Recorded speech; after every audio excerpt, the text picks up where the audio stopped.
हो। अभी जब ये पावड़े काका से पूछता है सुमित कि आप बस से जाते हो कि कार से जाते हो, आप अपने ऑफिस की जो जर्नी है जो 30 टू बोले ना 35 टू 40 किलोमीटर का, वो आप पैदल जाते हो, अरे सॉरी कार से जाते हो ना, तो एकदम अभी देखो उसके जवाब में पावडे काका क्या, हो नाही तर काय, बसला लटकत जाऊ म्हणतोस, काका चिडून म्हणाले। तो कहता है कि नहीं तो क्या, तुम्हें क्या लगता है मैं बस में लटकते हुए जाऊं? नहीं, ऐसा गुस्से से वो कहते हैं। काका तुम्ही काही झाडं लावली आहेत का? पावडे काकांनी पावडे काकूंनी कुंडीतल्या रोपाकरिता माती मागितली तर ती आणून देत होत नाहीत। काकांना ते काय झाडं लावणार? स्नेहलनं एकदम स्ट्रेट ड्राइव लावला।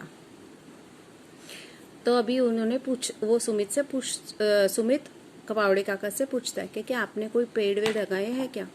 तो देखो स्नेहल उसके जवाब में कहते हैं अरे वो आंटी, पावड़े आंटी जो है वो उनसे अपने कुंडी में डालने के लिए अगर मिट्टी भी मंगाती है तो वो लाके देते नहीं है, तो वो क्या पेड़ लगाएंगे? बोलते नहीं, उनको पूरा चिड है इसका मतलब। सुमितनं पावडे काकांची आणखी काही माहिती घेतली आणि ॲपवर भरली। पुन्हा निळा तुकडा चमकला आणि काही क्षणातच त्या निळ्या तुकड्यावर पावडे काकांची पावलं उमटली। सुमित ने और थोड़ी इन्फॉर्मेशन उनके लिए और पूरे उनके ऐप में फीड कर दी, और थोड़ी देर में वापस वो ब्लू कलर का डोरमेट टाइप का ये देखने लगा और उसके ऊपर पावडे काका के फुटप्रिंट्स दिखाई नहीं लगे। 2 काळीकुट्ट पाऊल चिन्हे आणि खाली शब्द आले, sorry you have a dirtiest footprints, perfect black footprints. तो उसके ऊपर जो फुटप्रिंट्स आए थे एकदम ब्लैक काले, और उसके नीचे लिखा हुआ था सॉरी आपके फुटप्रिंट्स बहुत ही गंदे हैं, एकदम परफेक्ट ब्लॅक कलर के हैं। पावडे काकांचा चेहरा एकदम पडला। काय नाटक आहे हे, असल्या वर्चुअल गोष्टी नका सांगू मला, पावडे काका रागाने म्हणाले। अब पावडे काका को ऐसा था कि रेखा मौसी के इतने गंदे पैर को देखकर तो इतना अच्छा ही आया है तो मेरे तो अच्छे ही आएंगे, इसलिए उन्होंने ये सोचा नहीं था कि इनके इतने ये आएगा, तो एकदम नाराज से हो गए और बोले ये सब क्या वर्चुअल चीज है, ये सब मुझे मत बताओ, ऐसे गुस्से हो गए।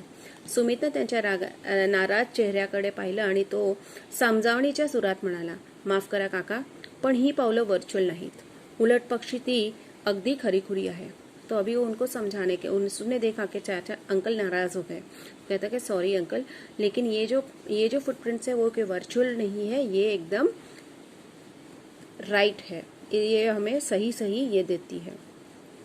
काका हे ॲप आपल्या दैनंदिन व्यवहारात आपण किती कार्बन वातावरण सोडतो ते मोजत थोडक्यात आपल्या जीवनशैलीतून उमटणाऱ्या आपल्या कार्बन प्रिंट्स रेखाटतं। बोलता है कि ये हम डेली रूटीन में हम कितना कार्बन डाइऑक्साइड हम एटमॉस्फेयर में छोड़ते हैं, वो कैलकुलेट करके वो इस तरह से कार्बन प्रिंट्स निकालता है। ते आपल्याला उघड्या डोळ्यानं दिसत नाही, मीन्स वो हमें खुली आंखों से दिखता नहीं है हम जो करते वो। आता तुम्ही 20 किलोमीटर अंतर तुमच्या कारनं येता तेव्हा तुम्ही किमान 1 लिटर पेट्रोल जाळता, म्हणजे त्याच्या दुप्पटीहून अधिक कार्बन डाइऑक्साइड वातावरण सोडतात। होता है कि अभी आप कार से जाते हो अपने ऑफिस में तो एटलीस्ट आप 1 लिटर पेट्रोल तो जलता ही होगा, तो उसका डबल कार्बन डाइऑक्साइड एटमॉस्फेयर में जाता है। काहीतरीच मला नहीं पटत काका म्हणाले। काका बोलते ये कुछ भी है, ये मुझे नहीं जमता है, मैं नहीं अग्री होता हूँ इससे। काका हे एक शास्त्रीय सत्य आहे, तुमच्या कार्बन सोडण्याच्या प्रमाणावरून तुमच्या पावलांचा काळा रंग ठरतो।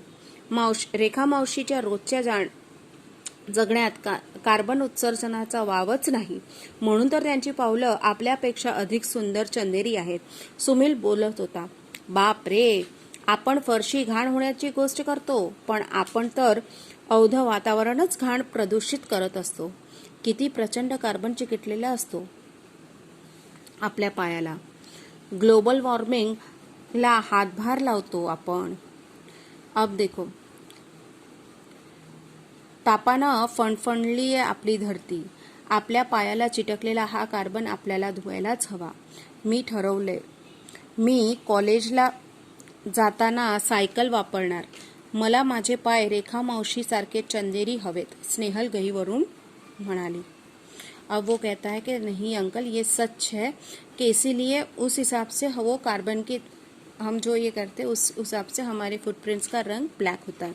अभी रेखा मौसी देखो, रेखा मौसी के जो रूटीन है, डेली रूटीन है, उनके रूटीन में कार्बन का कहीं कार्बन उत्सर्जन का यानी कार्बन का कोई वो ऐसा कोई काम ही नहीं करती जिससे वो एटमॉस्फेयर, उससे ऊपर से उन्होंने पेड़ भी लगाए इसलिए उसके उनके पैर इतने। तो अभी सुमित कहता है, तो देखो स्नेहल एकदम ये बोलते अरे बाप रे, बोलते हैं कि हम रेखा मौसी के पैरों से हमारी फर्श गंदी हो जाएगी उसका, लेकिन हमारे पैरों पे कितना कार्बन डाइऑक्साइड चिटका हुआ, हम ग्लोबल वार्मिंग को और बढ़ाने में है ये हो रहे हेल्प कर रहे। तो बोलता है कि नहीं नहीं, अभी हमें हमारे पैरों में जो कार्बन डाइऑक्साइड लगा, स्नेहल कहती कि उसे निकाल। और वो कहती कि अब तो मैं मेरी कॉलेज में मैं साइकिल से ही जाऊंगी, मुझे कैसे भी करके हमारे एटमॉस्फेयर को अभी हार्म नाही करना है। अभिषेक भरावून म्हणाला, माझ्या तर कॉलेज समोरच बस स्टॉप आहे, आजपासून मी बसनच ये जा करणार, ठरलं एकदम। अभी अभिषेक कहता है अरे मेरे तो कॉलेज के सामने ही बस स्टॉप है, तो अब से मैं बस से ही आऊंगा जाऊंगा। खरे पोरांनो, आजकाल चालणं, सायकल वापरणं विसरूनच गेलोय आपण। अगदी कोपऱ्यावरून भाजी जळणी आणायची असली तरी आपण बाईकला किक मारतो आणि पुन्हा व्यायाम करायचा वेगळं मॉर्निंग वॉकचं नाटक करतो। बसनं प्रवास करणं तर आपल्याला कमीपणा वाटतं, पण आपल्या पायांना चिटकलेला कार्बन प्रमाणात ठेवण्याकरिता public transport is the must, अभिषेकचे बाबा म्हणाले। बोलते कि सही है बच्चा, बोलते कि आजकल हम लोग साइकिल चलाना तो भूल ही गए, और एकदम बोलते कि एकदम नजदीक से भी मार्केट से अगर कुछ लाना है तो हम बाइक की किक मारते और बाइक से जाते हैं। बोलते कि आजकल चलना तो हम भूल गए और ऊपर से बाद में मॉर्निंग वॉक के नाटक करने लगते। तो बोलते कि सही है अभी, और बस से तो जाना हम लोगों को बहुत इंसल्टिंग फील होता है। तो बोलता है कि हमें हमारे पैरों पे चिटका हुआ जो ये कार्बन डाइऑक्साइड है ये निकालने के लिए हमें public transport is the must, ऐसे अभिषेक के पापा कहते हैं। रेखा मावशी सगळ्यांचं बोलणं लक्षात देऊन ऐकत होत्या। बोलता बोलता हलकेच त्यांनी आपल्या पायाची फरशीवरचे ठसे ओल्या कपड्याने पुसून ढकले। अभी रेखा मौसी इन सब की बातें सुनते सुनते धीरे से उन्होंने वो जो फर्श गंदी हुई थी उनके पैरों के इससे वो उन्होंने धीरे से पोंछ दी। पायलट किती सहजपणे पुसले आपल्या मळलेल्या पायाचे ठसे रेखा मौसी ने। सुमित कहता है कि देखो कि कितनी इजीली रेखा मौसी ने ये जो फर्श गंदी करती थी तो वो कितने अच्छे से उन्होंने अपनी फ्रेट इजीली ये साफ करती है। पण आपल्या पायाने वातावरणात उमटलेले ठसे मात्र आपल्याला इतक्या सहजतेने नाही बरं पुसता येणार, त्याकरता आपल्याला झाडं लावावी लागतात। या हिरवाई गाढ झाडांनी आपली काळी कुट्ट पावलं थोड़ी तरी उजळी होतील। तो बोलता है कि देखो रेखा मौसी ने कितनी इजी, लेकिन हमने जो एटमॉस्फेयर पे ये जो हमारे फुटप्रिंट्स है ब्लैक, उसको हम इतनी इजीली साफ नहीं कर सकते। उसको साफ करने के लिए हमें और पेड़ लगाने होंगे, तभी जाके वो थोड़े लाईट होगे। सुमित भरभरून बोलत होता, हो ना, नाही तर आपण तसेच धावत राहू।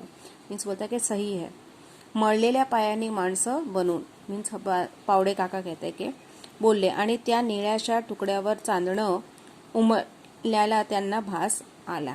तो बोलता है कि हाँ ना, अभी हम लोग, पावड़े काका कहते हैं कि हाँ, नहीं तो हम ऐसे ही भागते रहेंगे काले पैरों वाले इंसान बनकर। और वो बाद में उसको इमेजिन करते कि उनके फुटप्रिंट्स अभी धीरे धीरे क्लीन हो रहे हैं, ऐसा वो इमेजिन करते हैं।